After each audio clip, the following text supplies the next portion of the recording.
नमस्कार, स्वागत छ तपाईहरुलाई नेपाल अनलाइन स्कुलको युट्युब च्यानलमा। आज हामी क्लास 10 को HPE अथवा EPH health, population and environment education स्वास्थ्य, जनसंख्या र वातावरण शिक्षाको युनिट 6 मा रहेको चाहिँ प्राकृतिक स्रोत र जैविक विविधता भन्ने जुन युनिट छ हैन, त्यो युनिटको भेरी सर्ट क्वेशन जुन चाहिँ तपाईहरुलाई 1 मार्क्स मा सोध्ने गर्छ, त्यो 1 मार्क्स वाला क्वेशनहरु र त्यसको सोलुसनहरु हामीले यो भिडियोमा चाहिँ बुझ्ने छौं, हेर्ने छौं। सो त्यही कुराहरु मैले यो भिडियोमा लिएर आएको छु। सो हामीले युनिट 6 मा रहेको चाहिँ भेरी सर्ट क्वेशनहरु जुन चाहिँ एसई मा सोधिसकेको छ र सोध्न सक्ने खालको त्यस्तो इम्पोर्टेन्ट क्वेशनहरु चाहिँ यो भिडियो मार्फत हेर्दै छौं है त, बुझ्दै छौं। त्यसैले यो भिडियोलाई तपाईहरुले अन्तिमसम्म हेर्नु होला है त। सो एकदम इम्पोर्टेन्ट चाहिँ क्वेशनहरु मैले यहाँ लिएर आएको छु। सो एसई मा सोधिसकेका, एसएलसी मा सोधिसकेका क्वेशनहरु म यहाँ तपाईहरुलाई गराउँदै छु है त। सो अब हामीले यो भन्दा अगाडि चाहिँ यसको दुईवटा पार्टहरु हेरिसकेका छौं, भेरी सर्ट क्वेशन एन्सरको। सो त्यो पनि तपाईहरुले यदि हेर्नु भएको छैन भने नेपाल अनलाइन स्कुलको युट्युब च्यानलमा गएर चाहिँ हेर्न सक्नुहुन्छ। सो युट्युबमा सर्च गर्दाखेरि Nepal online school class 10 EPH unit 6 very short question भनेर हेर्नु होला। सो त्यहाँ यो भन्दा अगाडिको भिडियोहरु तपाईहरुले देख्न सक्नुहुन्छ है त। सो अब आज चाहिँ हामी यसकै कन्टिन्युएसन गर्ने छौं। सो पार्ट 3 मा छौं हामी। सो 1 मार्क्स वाला क्वेशनको। सो अब यसलाई हामी स्टार्ट गरौँ है त। Okay, so first question SLC को 72 सालमा र 78 सालमा सोधेको चाहिँ क्वेशन छ।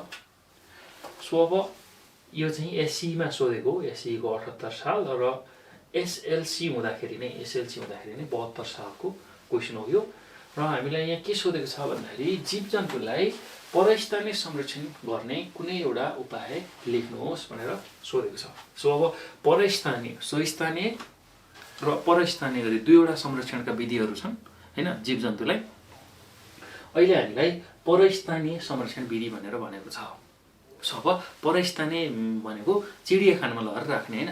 सो अब त्यसको लागि के गर्नु पर्यो? पहिला त त्यो जीवजन्तुलाई बस्नको लागि उचित वासस्थानको निर्माण गर्नु पर्यो, अनि मात्र त्यसलाई संरक्षण गर्न सकिन्छ। हो, त्यही कुरालाई हामीले एन्सरको रूपमा लेख्न सक्छौं।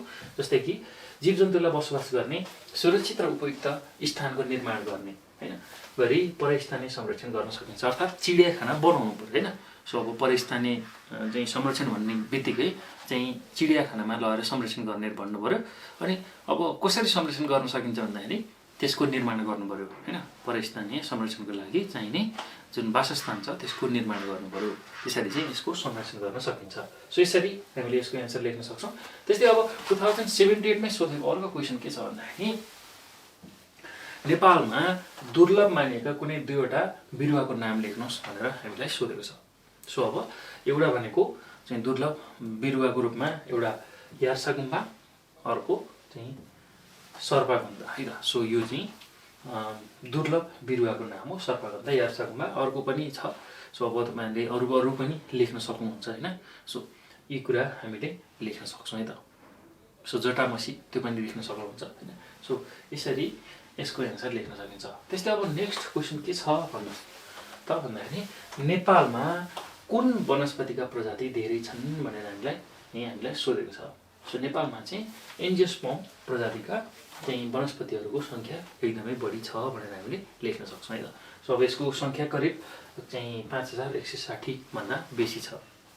सो त्यसैगरी अब अर्को क्वेशनमा जाउँ। नेक्स्ट क्वेशन के छ भन्दाखेरि नेपालमा कति प्रकारका सरीसृपहरु पाइन्छन्? सो नेपालमा चाहिँ 100 प्रजाति भन्दा बढी सरीसृपहरु चाहिँ पाइन्छन् है त, जुन चाहिँ घिस्रेर हिँड्छन्। हो, त्यस्ता खालका चाहिँ प्रजाति नेपालमा 100 प्रजाति भन्दा बढी छन् है त। सो त्यो कुरा हामीले बुझ्न सक्छौं। र त्यसमा चाहिँ विशेष गरेर घस्रेर हिँड्नेमा चाहिँ 3टा प्रजाति चाहिँ संरक्षणमा रहेका छन्। एउटा घडियाल गोही हैन, त्यसैगरी अर्को चाहिँ सुनगोरो र अर्को अजिङ्गर। सो त्यो पनि हामीले बुझ्न सक्छौं। त्यसै अब अर्को क्वेशन के छ भन्दाखेरि हाम्रो देशमा दुर्लभ मानिएको र संरक्षित कुनै एक बिरुवाको नाम लेख्नुहोस् भनेर चाहिँ हामीलाई सोधेको छ। सो अब हाम्रो देशमा चाहिँ दुर्लभ मानिएको चाहिँ वनस्पति भनेको अब चाँप पनि छ हैन, यार्सागुम्बा सो यो पनि छ हैन। सो यार्साकुममा हाम्रो चाहिँ वनस्पति हो हैन। अनि यो चाहिँ अब दुर्लभ र संरक्षित दुईटा कुरा सोधेको छ है हामीलाई। सो एउटा दुर्लभ भनेको चाहिँ यार्साकुम्बा हो र संरक्षित भनेको चाहिँ चाँप हो है, संरक्षित वनस्पति। सो दुईटा चिज हामीलाई सोधेको छ, एउटा दुर्लभ अर्को संरक्षित।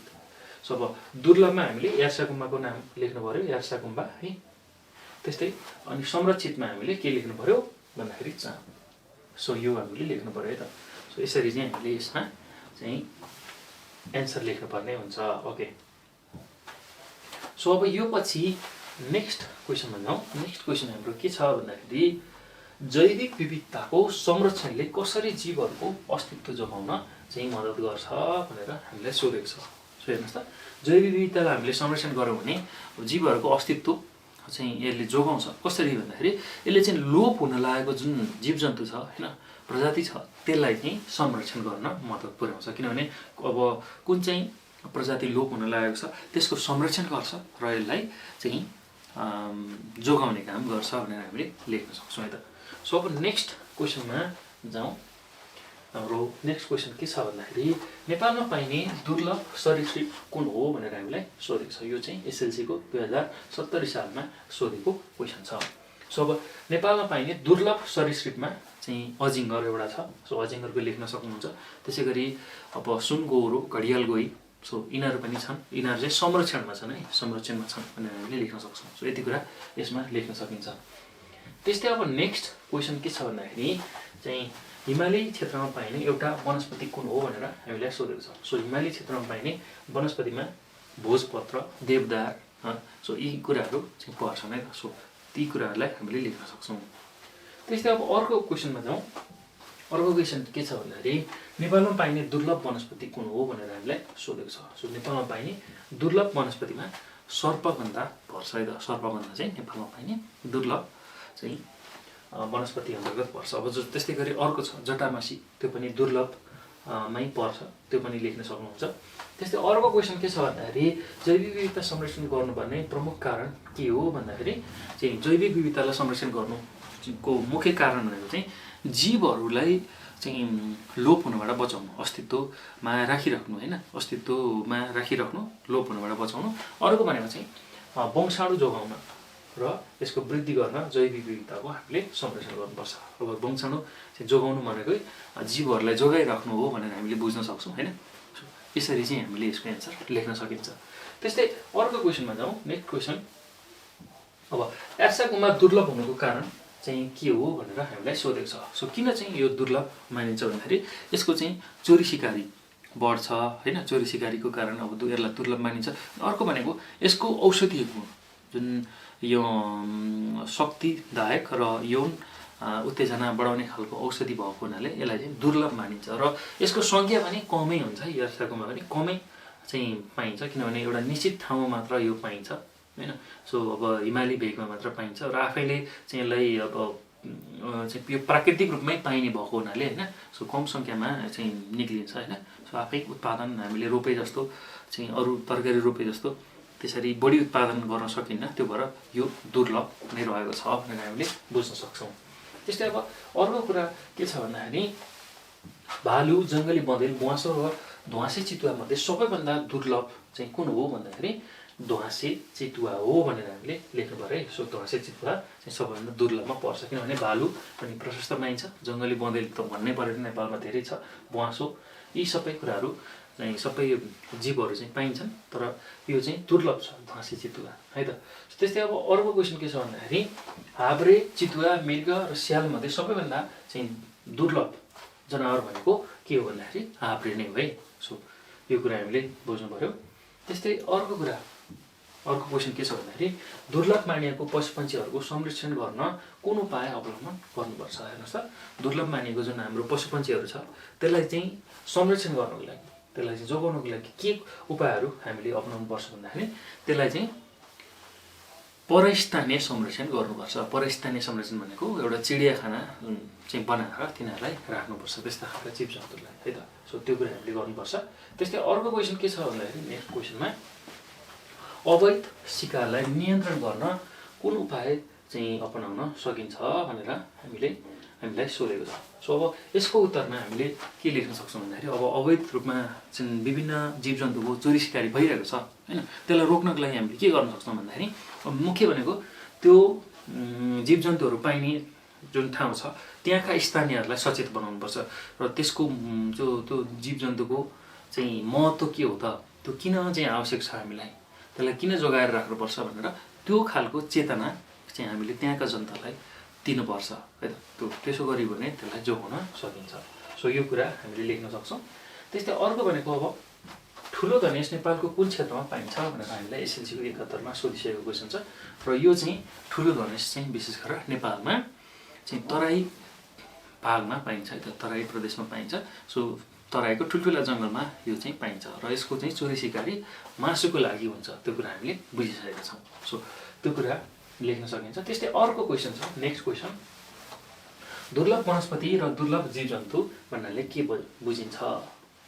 सो अब दुर्लभ पहिला वनस्पतिको बारेमा लेख्नु पर्यो र दुर्लभ जीवजन्तुको बारेमा हामीले लेख्नु पर्यो। अब दुर्लभ भन्नुको मतलब एकदमै कम, रेयर हैन।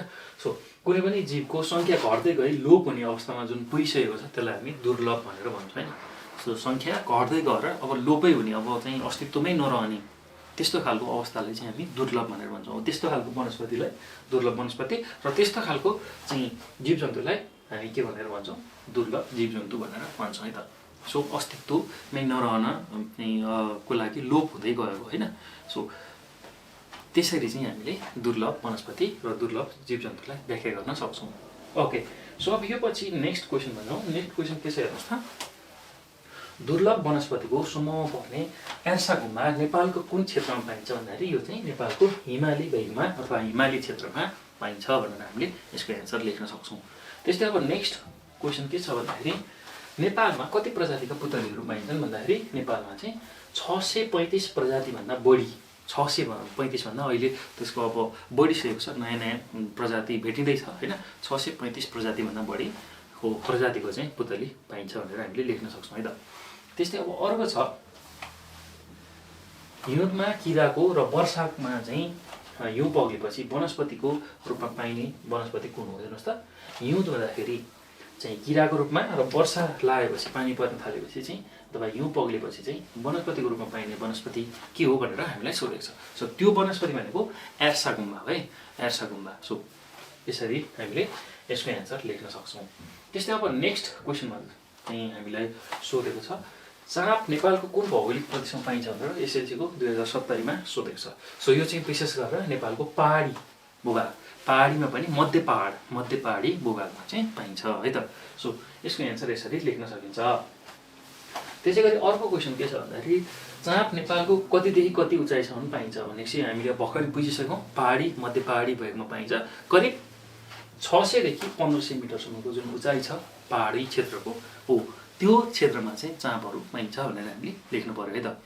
त्यस्तै अब अर्को क्वेसन छ, नेक्स्ट क्वेसन के छ भन्दाखेरि एक सिङे गैंडा पाइने नेपालको कुनै दुईवटा संरक्षित क्षेत्रको नाम लेख्नुहोस् भनेर हामीलाई एसएलसीको 72 सालमा सोधेको छ।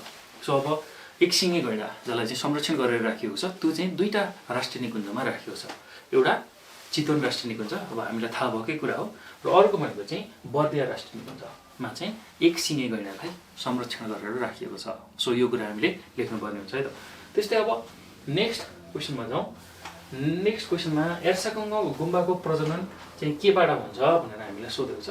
एर्सा गुम्बाको प्रजनन चाहिँ झुसिल किराबाट, किनभने यो एक किसिमको किरा हो र आदि किरा आदि चाहिँ वनस्पति।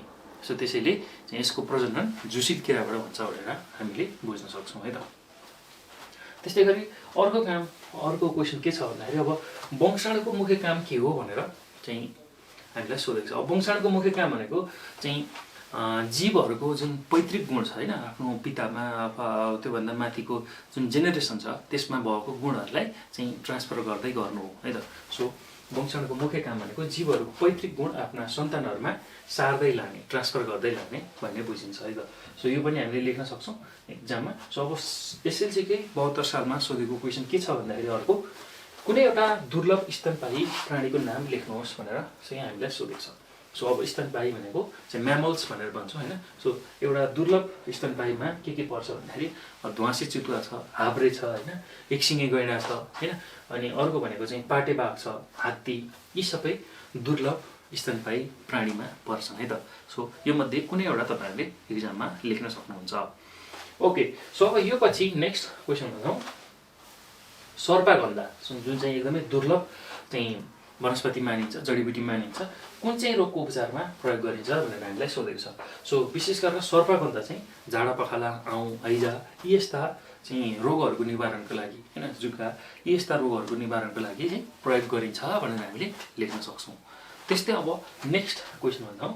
नेक्स्ट क्वेशन के छ भन्दाखेरि वनस्पति तथा जीवजन्तु दुर्लभ हुनुको प्रमुख एक कारण लेख्नुहोस् भनेर हामीलाई सोधेको छ 2070 सालमा। हेर्नुहोस् त, जुन वनस्पति र जीवजन्तु दुर्लभ हुँदै जानुको कारण चाहिँ के हो भन्दाखेरि उनीहरूको वासस्थान हैन, जहाँ चाहिँ जीवजन्तुहरू रहन्छन् हैन, उनीहरूको वासस्थान विनाश हुँदै जानु, र अर्को भनेको वातावरणमा परिवर्तन हुन जानु।